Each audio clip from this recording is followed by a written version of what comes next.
एक और जहां मुख्यमंत्री पुष्कर सिंह धामी उत्तराखंड को नंबर 1 राज्य बनाने की बात कर रहे हैं, वहीं आज भी उत्तराखंड के कई गांव ऐसे भी हैं जहां पर न तो बिजली पहुंची है और न ही सड़क पहुंची है। एक ऐसा ही गांव पौड़ी जिले के लैंसडाउन विधानसभा के नैनीडांडा विकासखंड का गुनिया गांव भी है। इस गांव के लोग आज भी सड़क, पानी, स्वास्थ्य और अन्य सुविधाओं से वंचित हैं। लेकिन गांव वालों की दुश्वारियां यहीं खत्म नहीं होती। यहाँ जंगली जानवरों का भय भी लोगों को दिन रात परेशान कर रहा है। गुनिया गांव में कुछ दिन पहले बाघ ने सुबह घास लेने गई महिला को अपना निवाला बना लिया था, जिसके बाद पूरे गांव के लोग डर के साए में जी रहे हैं। मृतका के बेटे ने बताया कि हमारे पास रोजगार का साधन केवल हमारे जानवर है, इसके अलावा हमारे पास कोई साधन नहीं है। साथ ही उन्होंने कहा कि अभी तक उनसे मुलाकात करने के लिए ना तो वहां जिला पंचायत आया है और ना ही विधायक यहाँ पहुंचे हैं। अरे हमारे पास एक ही रोजगार है, गाय बकरियाँ। बाकी तो हमारे पास कुछ चारा नहीं है भाई। नहीं, हमारे यहाँ के जो हमारे प्रधान प्रतिनिधि है, जिला पंचायत, क्षेत्र पंचायत, कोई पिछले 1 साल से हमारे गाँव में किसी प्रतिनिधि ने काम नहीं लाया। यहाँ तक कि क्षेत्रीय विधायक उनसे मांग करे बोल देते हैं बस, उसके बाद पता नहीं बात क्या होती है। क्षेत्रीय विधायक है हमारे यहाँ के प्रधान, क्षेत्र पंचायत, जिला पंचायत हमारे घर पे नहीं आए। विधायक के दूर की तो बात नहीं है कि हम मेरे परिवार का आर्थिक रूप से मदद की जाए, पढ़ाई में की जाए ढंग से, या नौकरी दी जाए मुझे। ग्रामवासियों का कहना है कि चुनाव से पहले तो यहाँ हर कोई वोट लेने पहुंच जाता है, मगर जब यहाँ इतनी बड़ी घटना हो गई तब यहाँ कोई नहीं आया। साथ ही ग्रामवासियों ने कहा है कि हमारी रोजी रोटी का साधन हमारे जानवर ही हैं, किंतु बाघ का आतंक कुछ इस प्रकार से फैल रहा है कि बाघ कभी बकरियों को अपना निवाला बनाता है तो कभी गाय को, और अब इंसानों को भी अपना निवाला बना रहा है। ऐसे में सवाल ये है कि हम जाएं तो जाएं कहाँ। वो मेरी जेठानी थी और घास लेने गई थी नीचे, पता नहीं उस दिन हम नहीं गए, अकेली चली गई बेचारी। वो बाघ ने खाई या जिसने भी खाई होगी पता नहीं। घास तो लाना है, रोजगार है हमारा, बकरी है, गाय है, क्या करे, झाड़ी के अंदर तो जाना है, साथ कहाँ से जाना है, कभी किसी का खेत है नहीं है, किसने जाना है, फिर साथ में कहाँ से जाना है।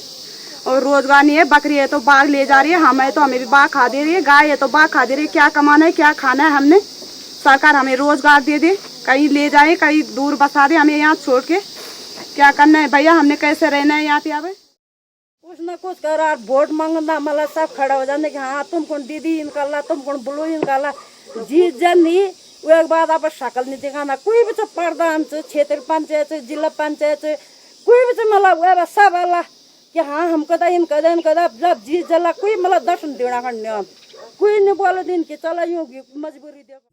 परिजनों और ग्रामीणों ने बताया कि महिला के शव को पोस्टमार्टम के लिए ले जाया गया। इसके बाद पुलिस प्रशासन ने परिजनों को शव देने से इनकार कर दिया, जिसके बाद आक्रोशित परिजनों और ग्रामीण वासियों ने नैनीडांडा बाजार में 4 घंटे तक प्रदर्शन किया, जिस वजह से सड़क पर काफी लंबे समय तक जाम लगा रहा। इस दौरान आक्रोशित ग्रामीणों ने यह भी कहा कि इस क्षेत्र में सड़कों की व्यवस्थाएं खराब हैं। घटना घटित होने पर सड़क खराब होने की वजह से मौके पर मदद नहीं पहुंचती है, संचार व्यवस्था नहीं है। अगर घटना की जानकारी किसी को दी भी जाए तो कैसे दी जाए। पहले बता चुके कि माँ घास काटने के लिए गई थी, तो वहीं पे बाघ ने अपना निवाला बना लिया। तो मैं और मेरे ताऊ जी, ताई जी, हम तो सारे उधर से चंडीगढ़, मैं रोहतक से आई, रात को ही निकल गई थी वहाँ से। तो कल सुबह 10 बजे पहुँचे, पहले बॉडी भी नहीं दे रहे थे। वहाँ पुलिस वालों ने जाम लगा दिया कि हमें बॉडी नहीं देंगे, करेंगे सो करेंगे। तो हमने भी मतलब क्षेत्रीय जनता ने अपनी 4 मांगे रखी कि मेरे भाई को गवर्नमेंट जॉब दो, मुआवजे के रूप में 20 लाख रुपए। तो उसमें से सरकार ने हमें सिर्फ 1,20,000 रुपये दे रखे अभी। तो बोले उसमें से 4 लाख रुपये की पहले की सरकार की होती कि 4 लाख रुपये हम देंगे तो देंगे। तो 2,80,000 तो बोले कि जब पोस्टमार्टम रिपोर्ट आ जाएगा उसके बाद मिलेंगे, जब आप अपने डिटेल्स देंगे बैंक की। और तीसरी मांग थी कि जो ये इधर फूका जानवर घूम रहा है उसको मार दिया जाए, जहाँ पे दिखा वहाँ पे मार जाए। तो सरकार ने एक वहाँ के जो नेता आ रखे थे उन्होंने कहा कि हम 4 गन देंगे, ड्रोन देंगे। उनमें से सिर्फ 1 गन के साथ उन्होंने 6 ऑफिसर भेज रखे हैं। अगर उन्हीं के सामने आ जाएगा किसी के सामने तो कैसे करेंगे उसका मुकाबला, कैसे करेंगे आप लोग ही बताइए। 6 ऑफिसर भेज रखे सिर्फ 1 गन के साथ, इधर से जा रहे, रोड जा रहे, शाम तक वापस आ जा रहे। पिंजरा 12 फुट का बता रहे हैं कि बाघ मतलब जो भी है तेंदुआ बाघ है 12 फुट का है, 6 फुट का पिंजरा भेज रखा है, उधर सामने रोड में रखा है। आप लोगों को यहाँ से दिख भी जाएगा। तो 6 फुट पिंजरे के अंदर 12 फुट का बाघ कैसे घुसेगा, आप लोग ये बताइए।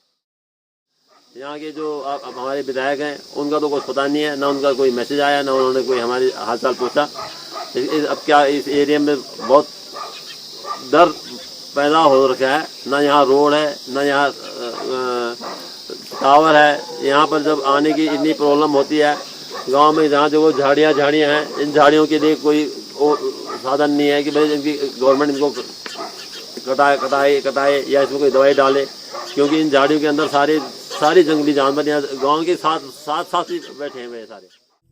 राज्य गौ सेवा आयोग के अध्यक्ष पंडित राजेंद्र अंतवाल तक जब ये बात पहुंची तो वो राज्य गौ सेवा आयोग के सदस्य धर्मवीर गोसाई और बीजेपी के स्थानीय कार्यकर्ताओं को लेकर प्रदर्शन स्थल पर पहुंचे। उन्होंने वहां परिजनों और ग्रामीणों की बात को सुना और उनकी मांग को सुनने के बाद जिलाधिकारी पौड़ी आशीष चौहान और मुख्यमंत्री कार्यालय को उनकी मांगों से अवगत कराया। बड़ी घटना हृदय विदारक है। मैंने डीएम से बात की थी तो उन्होंने कहा कि वो और डीएफओ से कि उनके बच्चे को, एक 19 साल का बच्चा है, उसको फॉरेस्ट में संविदा पर लगाएंगे और उसके अलावा जो बच्चे पढ़ने वाले हैं उनको हॉस्टल में वो करेंगे। दूसरा, कल उनको जो फौरी जो वो होती है सहायता वो दी गई और पोस्टमार्टम के बाद बाकी दी जाएगी। बाकी मैंने मुख्यमंत्री जी के संज्ञान में भी डाला और मैं प्रयास करूंगा कि इनको कुछ और मदद मिल जाए।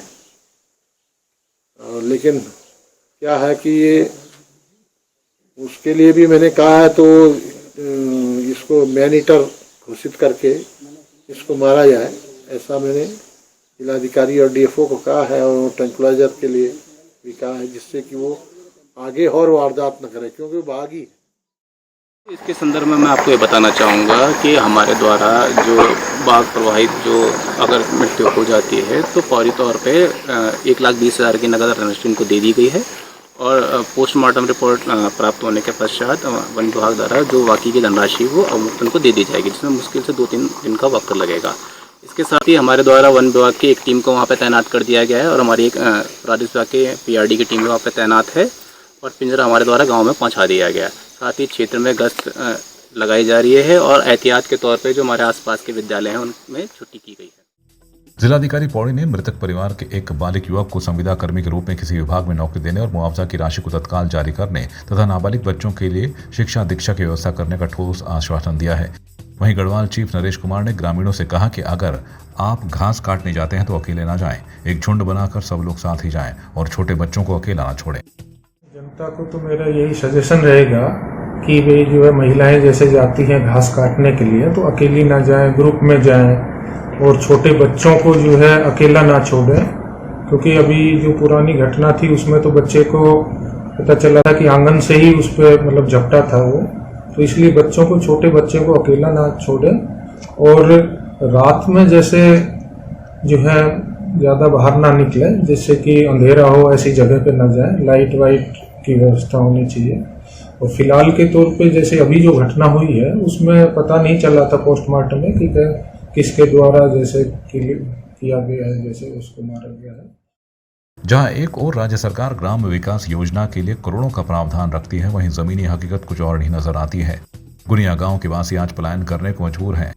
गांव में बड़े बुजुर्गों के साथ साथ गांव के बच्चों का भी कहना है कि आज तक उन्होंने अपने क्षेत्रीय विधायक को देखा भी नहीं है और गांव की इतनी भयानक स्थिति है कि हमको मजबूरी में पलायन करना पड़ेगा। भैया हम घरों से बाहर भी नहीं निकल पा रहे और सर परसों कर्मचारी आए थे तो उन्होंने कहा कि हम आपको सिक्योरिटी देंगे, पर सर वो जो गार्ड वाले आए हैं सर वो उधर रोड में घूम रहे हैं और सर हमें कहा कि हमें स्कूल तक सर उनकी सहायता मिलेगी आने जाने की, और सर ये भाई हमारा नैनीडांडा जाता है अकेले सर पैदल मार्च से। सर हम विधायक जी से यही कहना चाहेंगे कि वो ऐसे समय में तो यहाँ अपनी उपस्थिति दे सकते हैं ना सर, यहाँ से रोड अपनी रोड भी देख सकते हैं वो कैसी बना रखी है उन्होंने अपनी रोड सर। यहाँ तो आपकी सर मैंने तो अपने विधायक को देखा भी नहीं है कि हमारे विधायक कैसे दिखते हैं, कहाँ के रहने वाले हैं सर, वो यहाँ आते ही नहीं है सर। हमने कल उन्हें फोन किया था कि यहाँ आओ, यहाँ ऐसी ऐसी बात हो रही है तो सर वो आए नहीं।